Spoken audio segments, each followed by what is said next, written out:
Cancer एक ऐसी बीमारी है जिसका नाम सुनते ही ज़्यादातर लोग खौफज़दा हो जाते हैं, मगर मैं आपको बताऊं कि असल खौफ कैंसर नहीं है बल्कि इसकी देर से तशख़ीस है। मैं आपको एक हैरानकुन बात बताऊं कि हर साल पाकिस्तान में तकरीबन 1,80,000 से ज़ायद कैंसर के नए केसेस सामने आते हैं और अफसोस की बात यह है कि उनमें से बड़ी तादाद ऐसे मरीज़ों की होती है जिनमें बीमारी उस वक़्त तशख़ीस में आती है जब कैंसर काफ़ी हद तक फैल चुका होता है। अब इस मरहले के अंदर जो इलाज होता है वो बहुत पेचीदा हो जाता है, लंबा हो जाता है और काफ़ी महंगा भी हो जाता है। मगर अच्छी बात यह है कि अगर आप कैंसर को इब्तदाई मराइल के अंदर पकड़ लेते हैं तो बहुत से मरीज़ मुकम्मल सेहतयाब हो सकते हैं और इलाज के कामयाब होने के जो चांसेस होते हैं वो भी बढ़ जाते हैं। यानी कैंसर होना कोई मौत का परवाना नहीं होता है, बल्कि ये एक ऐसा चैलेंज होता है जिसको आप बरवक्त तशख़ीस और सही इलाज से शिकस्त दे सकते हैं। मगर मसला ये होता है कि हम अपनी बॉडी की दी गई वार्निंग्स को नज़रअंदाज करते रहते हैं, क्योंकि कैंसर एकदम से ज़ाहिर नहीं होता है। ये कोई साइलेंट किलर नहीं है, ये शुरू से ही हमें मुख्तलिफ अलामात के ज़रिए ख़बरदार कर रहा होता है कि बॉडी में कुछ ना कुछ गड़बड़ चल रही है और हम उन अलामात को नॉर्मल समझ के या रूटीन की थकावट समझ के नज़रअंदाज कर रहे होते हैं और हमें तब बीमारी का पता चलता है जब इसका इलाज काफ़ी मुश्किल हो जाता है और काफ़ी महंगा भी हो जाता है। तो आज के वीडियो में मैं आपको कैंसर की 10 इब्तदाई अलामात के बारे में बताऊंगा जिन पे आपने नज़र रखनी है, और अगर आप या आपके किसी प्यारे के अंदर खुदा न खास्ता ये अलामात नज़र आती हैं तो आपको बरवक्त इसकी तशख़ीस के मराहिल की तरफ जाना चाहिए। अब कैंसर की 10 अलामात को जानने से पहले आपको ये पता होना चाहिए कि कैंसर क्या होता है। देखिए, कैंसर एक अम्ब्रेला टर्म है जिसके नीचे मुख्तलिफ तरह के कैंसर आ जाते हैं। जैसे खुदा न खास्ता किसी को गले का कैंसर हो सकता है, फेफड़ों का कैंसर हो सकता है, ब्रेस्ट कैंसर हो सकता है। तो जो कैंसर होता है ये एक अम्ब्रेला टर्म होती है मुख्तलिफ कैंसर को अपने अंदर छुपाए हुए। हमारे जिस्म के अंदर ट्रिलियन के हिसाब से सेल्स होते हैं। अब ये जो खलिए होते हैं इनका एक काम होता है, ये पैदा होते हैं, वो काम करते हैं और फिर ये खलिए खुद ब खुद मर जाते हैं। इसे एपोप्टोसिस कहा जाता है या प्रोग्राम सेल डेथ कहा जाता है। मगर कैंसर के मसले में ये निज़ाम ख़राब हो जाता है और कुछ खलिए मरने की बजाय बेकाबू हो जाते हैं। ये गैर मामूली तौर पे बढ़ने लगते हैं और एक ट्यूमर बना देते हैं या आम ज़ुबान में एक रसोली बना देते हैं। अगर ये जो ट्यूमर है वो किसी एक ही जगह पे हो तो इसे बिनाइन ट्यूमर कहते हैं। अमूमन ये ख़तरनाक नहीं होता है, लेकिन अगर ये आपके इर्द गिर्द के जो टिश्यूज़ हैं उनको भी इन्वॉल्व करने लगे तो फिर इसे मैलिग्नेंट ट्यूमर कहा जाता है, जो कि कैंसर होता है। और अगर ये आपके खून और लिम्फ के ज़रिए आपके असाब को भी अपने अंदर लपेटना शुरू हो जाए तो इस कंडीशन को मेटास्टेसिस कहा जाता है। यानी ये वो कैंसर होता है जहाँ पे इसका इलाज मुश्किल हो जाता है। तो अब आपको पता चल गया होगा कि कैंसर किसे कहते हैं। अब हम बात करते हैं कैंसर की 10 इब्तदाई अलामात के बारे में, जिनमें से पहली अलामत है बग़ैर वजह के वज़न कम होना और साथ ही साथ भूख का ख़त्म होना।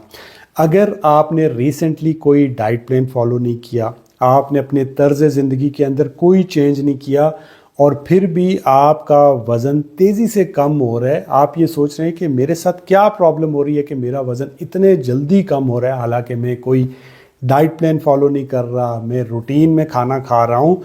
अगर स्पेशली जो रिसेंट 6 महीने हैं इनके अंदर आपने अपने वज़न का 10% हिस्सा कम कर दिया बग़ैर किसी वजह के, तो ये ख़तरे की अलामत है। इसके साथ साथ आपको थकान हो सकती है, आपका चेहरा पीला पड़ सकता है, भूख में कमी महसूस होगी।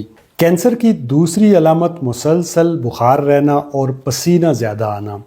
अगर कई हफ्तों से या कई दिनों से आपको ये लग रहा है कि आपको बार बार बुखार आ रहा है और जो दवाई होती है वो लेने के बावजूद ठीक नहीं हो रहा है, क्योंकि जो नॉर्मल बुखार होता है वो 5 से 7 दिनों में ठीक हो जाता है। अगर आपको ये बुखार हफ्तों तक जारी रहता है और ठीक नहीं हो रहा और इसके साथ साथ रात को आपको पसीने ज़्यादा आते हैं तो कभी भी आपने इसको इग्नोर नहीं करना है। ये ब्लड कैंसर की अलामत हो सकता है। ऐसी सूरत में आपने फ़ौरन अपना एक बेसिक टेस्ट जिसे CBC टेस्ट कहते हैं वो ज़रूर करवाना है। कैंसर की तीसरी अलामत जिस्म पे कोई गिल्टी महसूस होना। اگر آپ کو گردن میں یا بغلوں میں یا چھاتی میں کوئی گانٹھ محسوس ہو رہی ہے، کوئی سخت گلٹی محسوس ہو رہی ہے، تو اس کو کبھی بھی آپ نے نظر انداز نہیں کرنا۔ عموماً جو کینسر والی گلٹیاں ہوتی ہیں ان میں درد نہیں ہوتا، اس لیے لوگ ایسی گلٹیوں کو نظر انداز کرتے رہتے ہیں۔ تو اس لیے کوئی بھی اگر آپ کو آپ کے جسم کے اندر ٹیومر لگ رہا ہے تو فوری طور پہ آپ نے اپنے ڈاکٹر سے ضرور ملنا ہے۔ کینسر کی چوتھی علامت جلد میں تبدیلی یا زخم کا نہ بھرنا۔ اگر جلد پر کوئی مول ہو، تل ہو جو اپنا رنگ، جو اپنا سائز یا شکل تبدیل کر رہا ہو، یا اس سے خون بہنا شروع ہو جائے، یعنی وہ خون چھوڑنا شروع ہو جائے، تو یہ سکن کے کینسر کی علامت ہو سکتا ہے۔ اسی طرح سے اگر کوئی زخم 3 سے 4 ہفتے تک نہیں بھر رہا تو فوری طور پہ اپنے ڈاکٹر سے مشورہ ضرور کریے۔ کینسر کی 5ویں علامت مسلسل کھانسی اور آواز کا بیٹھ جانا۔ اگر کھانسی 3 ہفتے سے زیادہ رہتی ہے اور وہ ٹھیک نہیں ہو رہی ہے، اس کے ساتھ ساتھ آپ کی آواز بھی بیٹھ رہی ہے، آپ کو بولنے میں دقت ہو رہی ہے، تو یہ پھیپھڑوں یا گلے کے کینسر کی علامت ہو سکتی ہے۔ اسپیشلی جب آپ کھانسی کریں تو اس میں اگر آپ کو خون بھی نظر آ رہا ہے تو آپ کو فوری طور پہ اپنا معائنہ ضرور کروانا چاہیے۔ کینسر کی 6ٹھی علامت جسم کے کسی بھی حصے سے بلیڈنگ ہونا، غیر معمولی طور پہ خون آنا۔ مثال کے طور پہ آپ کو اپنے چھوٹے پیشاب کے اندر فریش بلڈ نظر آتا ہے، آپ کو اپنے بڑے پخانے کے اندر فریش بلڈ نظر آتا ہے، آپ کو کھانسی میں بلڈ نظر آتا ہے، آپ کو الٹی کرتے ہوئے بلیڈنگ ہوتی ہے، یا خواتین میں مینوپاز کے بعد بلیڈنگ زیادہ ہوتی ہے، تو اس طرح کا جو پرابلم ہوتا ہے وہ ہو سکتا ہے کہ کولون کینسر ہو، بڑی آنت کے کینسر میں، بلیڈر کے کینسر میں۔ تو ایسی کنڈیشن کو آپ نے کبھی بھی اگنور نہیں کرنا اور فوری طور پہ اپنے ڈاکٹر سے ملنا ہے۔ کینسر کی 7ویں علامت کھانا نگلنے میں دشواری کا سامنا۔ جب آپ کھانا کھاتے ہیں تو جو نوالا ہوتا ہے وہ اگر آپ کے گلے میں آپ کو پھنستا ہوا محسوس ہو، نگلنے میں دشواری ہو رہی ہو، یا پانی پیتے ہوئے ایسا لگے جیسے پانی گلے میں اٹک جاتا ہے، جسے ڈسفیجیا کہتے ہیں، یا پھر مسلسل کئی ہفتوں تک آپ کو بد ہضمی رہتی ہو، تو یہ علامات معدے کی یا پھر جو خوراک کی نالی ہوتی ہے اس کے کینسر کی علامت ہو سکتی ہیں۔ کینسر کی 8ویں علامت پخانے اور پیشاب کی عادت میں تبدیلی آ جانا۔ مثال کے طور پہ آپ کو اچانک لوز موشن ہو جاتے ہیں، آپ کو اچانک قبض ہو جاتی ہے، اور جو پخانہ ہوتا ہے وہ کالا ہوتا ہے، یا پھر اس میں آپ کو فریش بلڈ دیکھنے کو ملتا ہے، تو یہ بڑی آنت کے کینسر کی علامت ہو سکتا ہے۔ اسی طرح سے اگر آپ کو چھوٹے پیشاب کے جو دھار ہے وہ ٹوٹتی ہوئی محسوس ہو رہی ہے، پیشاب بار بار آ رہا ہے، تو یہ پروسٹیٹ کینسر کی بھی علامت ہو سکتی ہے۔ ایسی صورت میں بھی آپ نے اپنے ڈاکٹر سے ضرور مشورہ کرنا ہے۔ کینسر کی 9ویں علامت مسلسل درد اور تھکان رہنا۔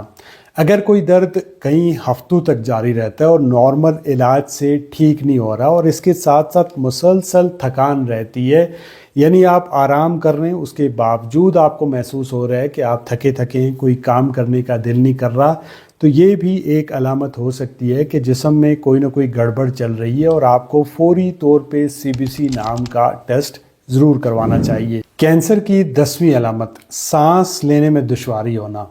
اگر بغیر کسی وجہ کے آپ کا سانس پھولنے لگتا ہے، آپ کو سینے میں جکڑن محسوس ہو رہی ہے، معمولی سا کام کرتے ہوئے بھی آپ کو لگتا ہے کہ آپ کا سانس پھول گیا ہے، خاص کر اس سانس پھولنے کے ساتھ ساتھ آپ کو کھانسی بھی ہو، تو فوری طور پہ آپ کو اپنے ڈاکٹر سے ضرور ملنا چاہیے۔ تو یہ تھی کینسر کی 10 ابتدائی علامات۔ یہی وہ علامات ہیں جن کو اکثر انڈیا، پاکستان، بنگلہ دیش یہ لوگ اگنور کرتے ہیں، اور اسی وجہ سے ان علاقوں میں کینسر کے کیسز زیادہ بڑھ رہے ہیں۔ یاد رکھیے گا، اصل مسئلہ بیماری نہیں ہوتا ہے بلکہ ان علامات کو نظر انداز کرنا ہوتا ہے، کیونکہ اگر آپ جسم کے ان سگنلز کو بر وقت جان لیتے ہیں اور بر وقت ان کی تشخیص کرواتے ہیں، ان کے ٹیسٹ کرواتے ہیں، تو بہت سے کینسر کو ابتدائی مراحل کے اندر ہی پکڑا جا سکتا ہے اور کامیابی سے اس کا مکمل علاج کیا جا سکتا ہے۔